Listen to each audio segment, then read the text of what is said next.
So today I'll show you how to connect a Bluetooth keyboard to your Samsung Galaxy Tab S11 Ultra. Now, the first thing you need to do is go to your tablet and open up the settings. On the settings page at the top there, go to connections and then go to Bluetooth and make sure Bluetooth is on and scanning for devices to connect to. The next thing you want to do is put your Bluetooth keyboard in Bluetooth pairing mode. Now, depending on what keyboard it is, the process might be slightly different. For this one, this is the Magic Keyboard for my Mac. I'll just turn it on and it's going to go into pairing mode automatically. Now, as it's in pairing mode, I'm going to keep scanning and you can see it's been detected by my tablet.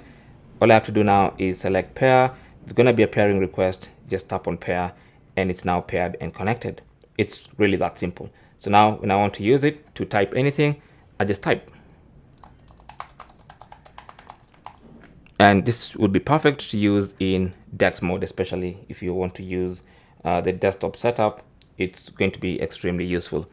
This together with a Bluetooth mouse, and I've also shown you how to connect or pair a Bluetooth mouse, and I'll link that video in the description. Thanks for watching and good luck.